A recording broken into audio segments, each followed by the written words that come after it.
Ese, comment on a? Joël. Joël. Joël Nani. Joël Lobembo. Joël Lobembo, l'un des criminels urbains de la ville de Bandundu au Kwilu, ayant trouvé refuge à Fatondou, vient d'être rattrapé à Bandundu toujours par les policiers du département de renseignements généraux après qu'il ait extorqué une importante somme d'argent appartenant à M. Tatingambelo qui le confirme par devant nous. Comme on a Tatingambelo, et le Konayawa n'a pas M. Joël. Joël, on a une mission de service dans un conseil d'enseignement. C'est la mission de Kekima. Dans la Kekima, on a la remise na directeur. Nous avons commis vers 19h. Namoni Joël na batunaye bazaki likolo a pont Malali. Ye Joël ni sans bilamba na mutunewa na moko na bambelimi bale. Na bambelimi bale baye ko bimilanga, baye ko facturer na ndebo zawa bondima liwa na ko pesa na 1 million na moto. Na lobi na moment où 1 million na moto na 8 jours ya location. Na peso 1 million na moto. Joël élément ni wana major azaki obengi major. Troisième personne, major a Betanga Libenia. Tant a kui maman a koufi.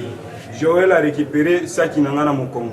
Tant on va récupérer ça qui n'a pas, apesi major a banyo fongola saki. Tant major a banyo fongola saki, a yoko zoa yango. Tant on a yoko fongola saki, a yoko zoa 300 000 na saki. Ya lobi 300 000 muke funa baksa 200 000 na moto. Lobi na minito 200 000 na una zoa na pina moto ya bato. Ti bango basali une opération na muso azwi mbeli ya mutu munene.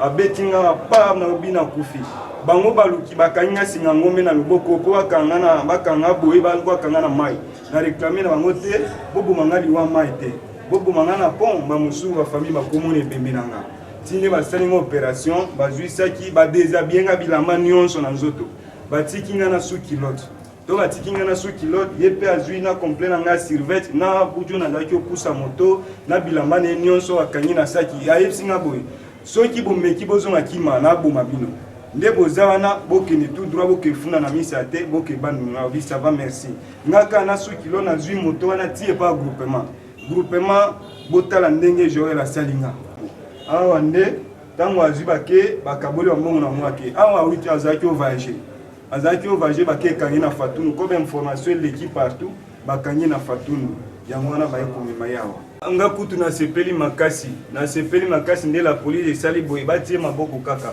o nyonso azwi azana nyonso awa kutu saki yango na mona nyonso alongoli yango la police ne bazwa solution na ye. Joël Nani. Joël Lobembo. Ovandi wapi? Tafala Bandundu. Kakangi opo na nini? Na okoma a cause ba camarade ba menacer mutu na nzela comme bimi yanga.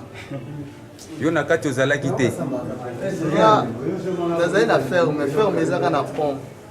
Joël Lobembo est en train de répondre de ses actes devant la justice. Quoi de plus que de saluer la bravoure des agents de l'ordre qui nuit et jour veillent à la sécurité des personnes et de leurs biens.